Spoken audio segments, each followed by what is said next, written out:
Vos 2 centres de rénovation Home Hardware de Newport et L'Anse-à-Beaufils et votre caisse Desjardins du littoral gaspésien vous présentent Reflet d'ici. Bonjour à vous tous et bienvenue à Reflet d'ici. Tout est fait présentement par toutes les parties impliquées afin de reclasser les 80 employés qui se retrouvent désormais sans emploi suivant la décision patronale de l'usine Crustacés de Gaspé, située à Grande-Rivière, de fermer définitivement cette entreprise. Notre journaliste Thierry Haroun suit ce dossier de près. La décision de la partie patronale est tombée comme une tonne de briques lundi matin à Grande-Rivière alors qu'elle annonçait la fin définitive des activités de cette entreprise située au parc industriel de la municipalité. Les conditions de marché étant évoquées comme principale cause de cette fermeture qui arrive à quelques semaines de l'ouverture de la pêche. Une hécatombe donc pour les 80 employés réunis lundi après-midi à Chandler par leur syndicat Unifor pour faire le point sur la situation et pour mieux entrevoir l'avenir malgré la tempête qui s'abat sur eux.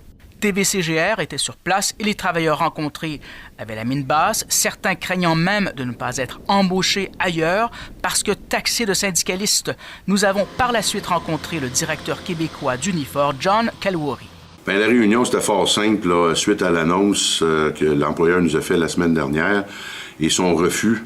Et de sa façon indécente de l'annoncer, c'est important que nous, on partage l'information avec nos propres membres. Donc, c'est pour ça qu'on a convoqué une assemblée avec nos membres pour leur expliquer toute la trame, puis leur expliquer qu'est-ce qui est arrivé dans le processus de négo. Et évidemment, là, l'annonce qu'ils nous ont fait jeudi passé. Puis après ça, être capable de répondre à leurs questions, puis leur expliquer quelles sont les prochaines étapes. Là. Mais on faisait face à un groupe d'à peu près 65 travailleurs et travailleuses de cette usine-là. Totalement consterné, là, je veux dire, si nous, on se pose des questions, imagine les gens qui vivent dans ces communautés-là. Le reclassement du personnel est présentement une urgence, confirme M. Kalwari. Là, ce qu'on peut faire pour eux aujourd'hui, puis là, je comprends qu'il y a urgence pour eux autres de se retrouver de l'emploi. Alors là, comme on a pu voir dans le communiqué de l'employeur, eux autres se montaient généreux pour essayer de trouver une façon de relocaliser les gens dans l'entreprise. D'habitude, dans un contexte semblable, quand il y a une fermeture ou ce qu'on appelle un licenciement collectif, mais dans ce cas ici, ça ne s'applique pas parce que c'est des travailleurs saisonniers, bien, il y a l'obligation par le ministre de déclarer ce qu'on appelle un comité de reclassement pour essayer d'aider les gens de se mettre à niveau, préparer des CV, se retrouver en entreprise. Quand l'employeur nous dit qu'il est prêt à faire ça, bien, on va lui demander de participer à cet exercice-là pour que nous, on puisse aider également nos membres de se retrouver un emploi ailleurs pour pas qu'il arrive le bec à l'eau au début de la saison. En parlant de l'employeur, M. Kalwari n'arrive pas à croire que l'usine ferme pour des raisons financières.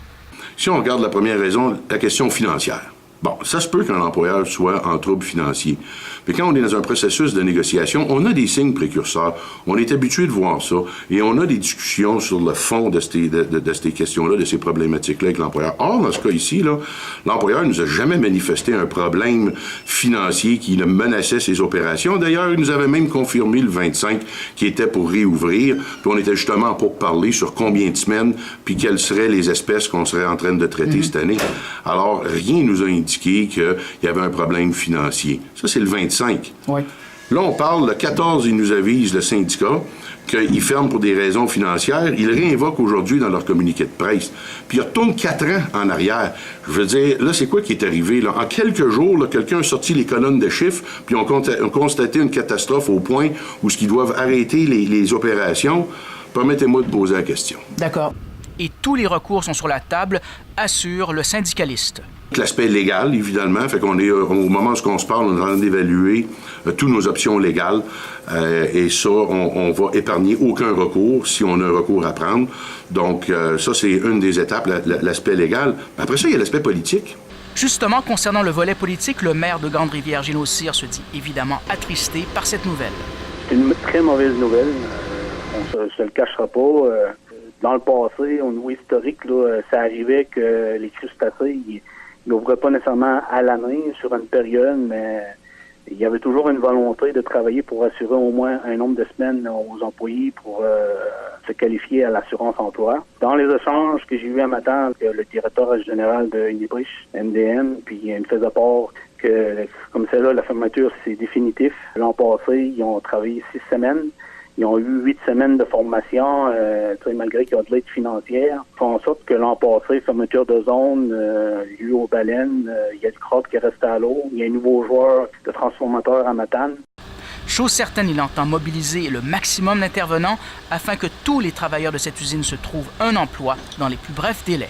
On va faire du brainstorming. Moi, j'ai avisé la préfète. Je vais prendre une communication avec le groupement des employeurs en Emploi Québec. Moi, ma priorité numéro 1, c'est m'assurer que c'est de relocaliser les employés présentement. Pour s'assurer que ces employés soient relocalisés. Monsieur le professeur, il me disait déjà qu'il est en discussion avec Monsieur Nicolas. Ils sont à Boston présentement, donc ils vont avoir des échanges avec les autres industriels. Moi, c'est sûr que au niveau de l'AMRC, avec le préfet, on va convoquer l'ensemble des industries de l'AMRC pour s'assurer que ces employés puissent se relocaliser cette année pour, au minimum, s'assurer de se qualifier à l'assurance emploi. Dans son communiqué, la direction de Crustacés de Gaspé assure vouloir travailler avec toutes les parties impliquées dans ce dossier pour reclasser le personnel dans les autres usines du secteur. Thierry Haroun, TVCGR, Chandler.